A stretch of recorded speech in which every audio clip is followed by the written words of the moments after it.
The doctrine of Trinity is necessary to ground the laws of logic. If God were not triune, we could not ground the existence of laws of logic.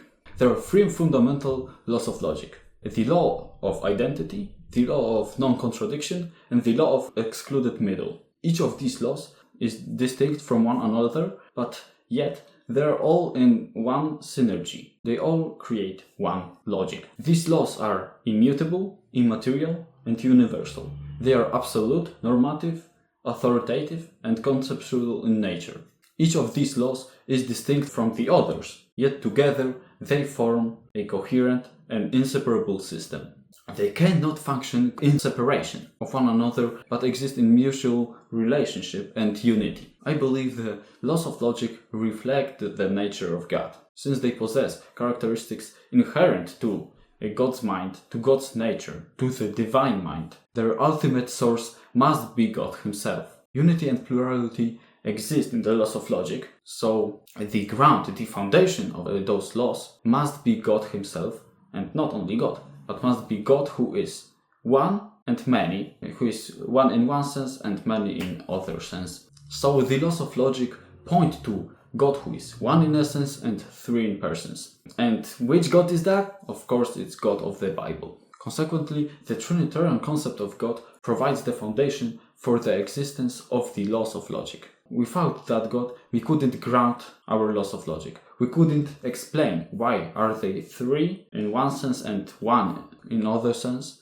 Why do we believe they're universal? They're abstract concepts. Why do we believe in abstract concepts applying to everyone? Why don't we believe that A cannot not be A in one sense at the same time? So no other worldview offers an equally coherent justification for their immutability, universality, and normative character. If the laws of logic truly exist and hold universally, then their existence finds its ultimate explanation in the triune God of Scriptures. So why can't other worldviews justify the laws of logic? The one and the biggest problem is, as I've said, the problem of one and many. In the world we see much plurality, but yet we see so much unity. Like, there is so many different things, but we can group those things into some categories. Like, for example, there are so many animals, but we still group them as animals. There are many distinct things, but yet we can classify them into categories. Atheistic worldview can't justify and explain why is that the case. If we are random bags of chemicals living on a rock, then there is no explanation for why is there unity in our lives. Why is there unity in nature? Or why are there so many different things and we are not one? So if we are random bags of chemicals living on a rock, we have nothing to ground our beliefs on. So if you push an atheist against the wall, they will admit that they believe in plurality and unity in nature at the same time. And why? Because yes. Because just it is. Because that's true. It's viciously circular. It comes to human being as an ultimate judge.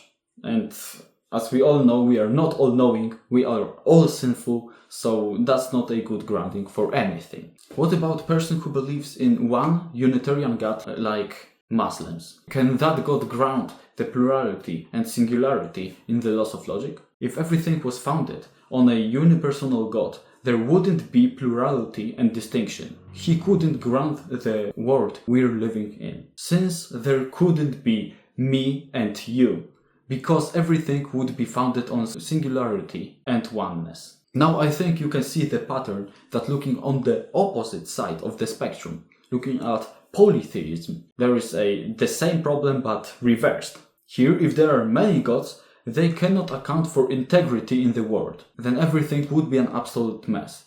In this worldview, we couldn't classify anything into categories. There couldn't be like a dog class, because it would presuppose a category of dog which wasn't grounded by a polytheistic worldview. Another thing is that logic is an abstract concept. A consistent atheistic worldview denies any abstract concepts because they know they have nothing to ground that in. If they believe only physical exists, then they are not abstract and universal concepts because they are just made up. So let's conclude this video with the Bible.